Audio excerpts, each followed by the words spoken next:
All right, so you have now, or you should have now, finished drawing your cube and your pyramid onto the spaces for them that are already labeled. Remember to label them between them linear perspective. Linear for line, you're using lines to help make them look like they're going back in space, and that's what we mean by perspective. We're using lines to create the illusion of space and depth. So from here to there, it's going back in space, looking like it's going to that vanishing point and to that vanishing point. So please label it in between those two.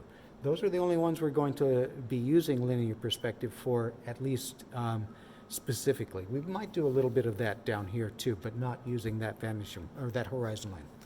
Okay, so we're going to do sphere next. Let me explain a little bit about a sphere.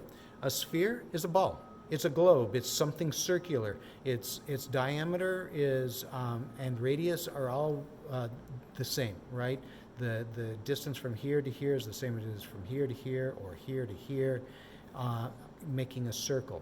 Now it also goes back in space from here to here the same distance as it does from here to here, and that's what makes it not a circle but a sphere. A sphere is a round surface that has that same radius every different direction from the center point. Okay, so what I like to do is a technique that I was taught in college to help me carve away from a box, right? This square. If I have this sphere right in front of it, you can see that if I just carve away the corners, curving the sphere, I can get rid of the box and create the circle that will eventually become a sphere. Now, we're only going to be making a circle so far with line. There's nothing that we can do with line to make it look three-dimensional unless we do hatching and cross-hatching. But we're going to be doing shading, and shading will enhance the three-dimensionality of it. So notice that with this sphere, it's getting more light here, and as it curves away, it gets less light as it comes down here. And that difference in light to dark across that surface helps us to see that it's a three-dimensional form. That comes the next step with value. We're just going to focus on line now. All right, so we're going to create a square to carve away the curves of our square to make this circle. All right, so let's follow the directions on the handout. Remember, you have a handout attached to the directions as photographs, but also as links. There's a direction sheet too. The directions tell you for the sphere, you're going to draw a square with 4 sides that are 4 inches long. So it's going to go from 0 to 4 for all 4 sides, okay? And we want to center it into this space. So what we'll do is we'll, somewhere near the top but not right at the top, put your ruler's edge 0 at the edge of the paper and make a mark at 1 inch, and then go over 4 inches, which is 5 on the ruler, right? 5 minus 1 is 4 inches, that's the distance, and make another mark above the 5. So the distance from here is 1, 2, 3, 4 inches. And then do it somewhere near the bottom of that area for this sphere.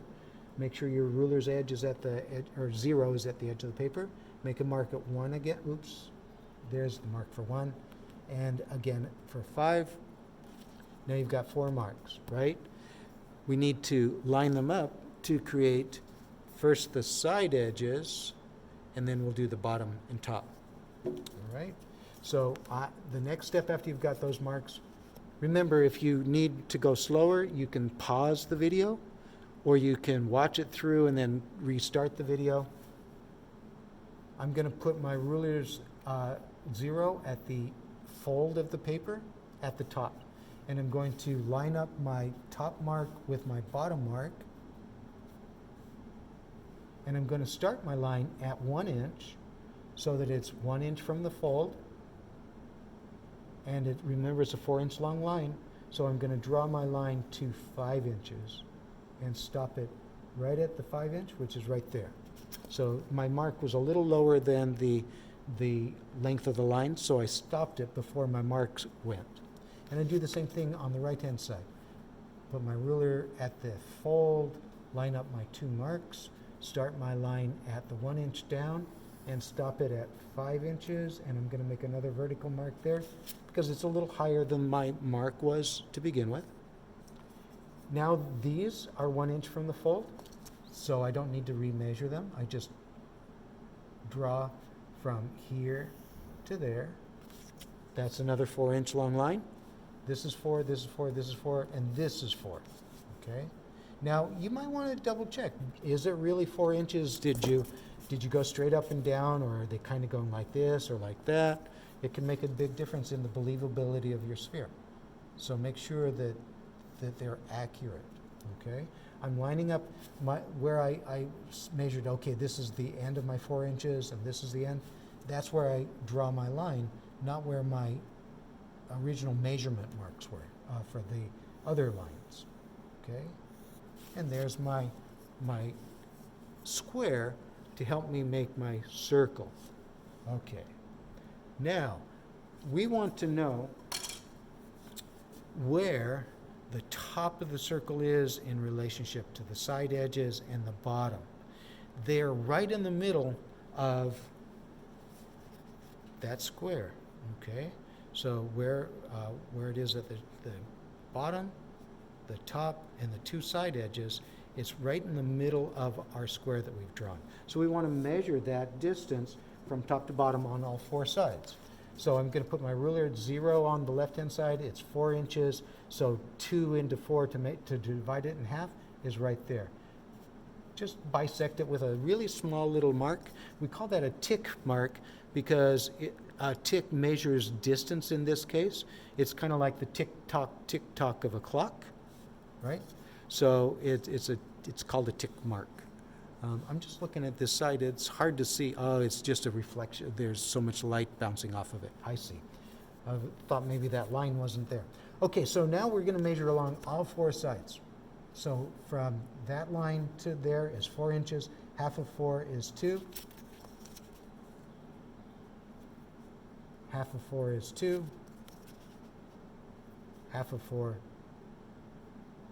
is 2. So that's where the outermost point should be at the top, outermost at the side, bottom, and the other side, and back to the top. Now, whoops, when we make the circle inside of that, we need to make sure that we do it gradually. This is not a football. It doesn't come to points. It doesn't flatten out. It's not deflated. It's fully circular. Okay, I'm going to zoom in just a little bit more. There we go. I think I lost it when I tripped over the tripod. Okay, so we're going to just do what I call ghost lines. I'm going to just hover above my paper. I'm resting my hand on the surface, and I'm going to use my hand kind of like you would a compass to pivot. And what I'm doing is I'm just drawing ghost lines to go from this point to that point in a nice, gentle curve. And the more I do it, the more I create that, the more memory my wrist gets in making that curve. This is called muscle memory. If you're an athlete, you've probably had your coaches tell you about muscle memory. The more you engage in an activity like this repetition, creates a memory of it, and your muscles are more likely to do it exactly the same way each time after it's gained that memory. Okay? So that's what the ghost lines help me do. It also helps me to see, am I too close and I'm going to cramp it, or am I too far and I have to stretch? So it helps me to gauge my position of my hand too, so it's more natural. And so I do ghost lines where I don't even draw. And then after I think I've got the muscle memory and I've got the right curvature, I start drawing. I just let it tap gently on the surface of the paper,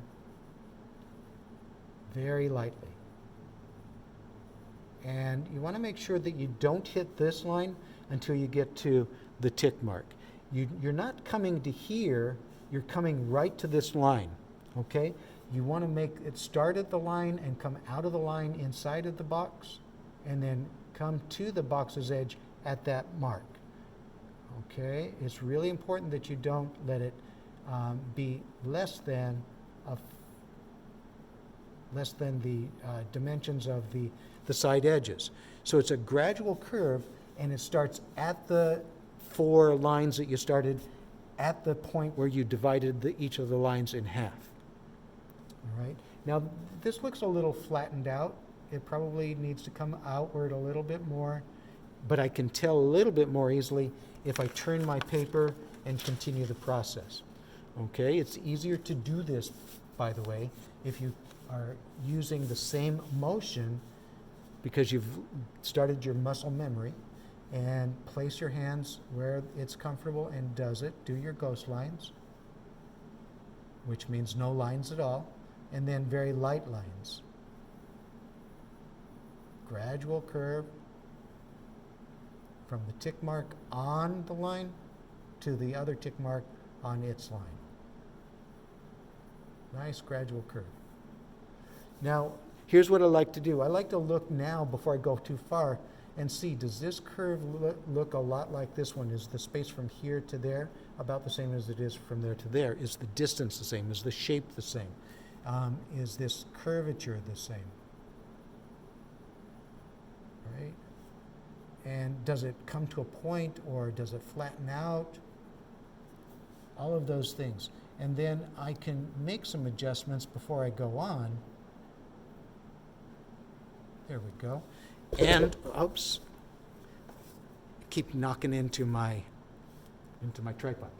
Everything's really tight in this classroom. All right, so now, because I've got multiple lines, I'm going to clean up, get rid of the lines that don't really belong on my sphere. Right? Remember, you should be using an HB pencil. I'm using a 3B just so you can see more easily. If I used my HB, I don't think you could see too well what I'm doing. And it's kind of smearing because it's the HB. All right, so this should be a nice continuous curve now. Just kissing the outer edge and then coming back in. It's like kiss, okay? Now, let's rotate the paper again. That's not a bad curve, right? So it could be a little bit better, but I think it's pretty good so far. Now I'm turning my paper again, and I'm continuing the process from here to here, my muscle memory and my ghost lines. Don't let it flatten out. Let it be a really nice gradual curve from one point to the other. And now, once again, before you go on, you want to make sure that it comes right to the line at the tick mark. Maybe this curve needs to be adjusted just a bit there, and that curve matches up with it to there. And then, once again, erase your lines that don't belong, the ones that you adjusted. Don't have multiple lines. And another thing is, make sure that when you do all of your forms, make sure they're as long and continuous as you can. Don't make them sketchy. Sketchy lines show that you're hesitant. They are not artistic. I have a lot of students, especially beginners, who think if they do lots of this as they make stuff, lots of this, that it looks artistic, and it doesn't. It looks like you don't know what you're doing, okay? So that would be a marking system for creating textures or something agitated or something energetic. We're not doing that. We're trying to draw the outer edges of a circle that will eventually become a form called a sphere. All right? So last curved edge should match up with all the other curves. Remember, you're going right to your line. If you have it inside of those 4 lines, you're not doing it correctly. You want to go right up to the line where it's bisected by that tick mark to draw your circle. And by the way, if your measurements are off, you might make one too long, the curve too long, and then the other one gets too short, and it's not a circle anymore. So you have to be really accurate in your measurements.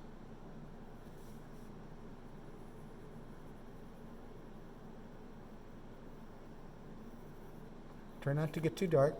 Remember, erase any error lines, get rid of extra lines, any sketchy lines. And then for this one, we're eventually going to be erasing the square. So you can do that now, or you can do it when we get started to put shading into it. I recommend keep it because we're going to use the same information for the ellipse to build on, all right? So that's it for the sphere. Now mine's a little bit, needs a little work. It's not perfect. And I'll probably work on it more off camera. Maybe you need to too.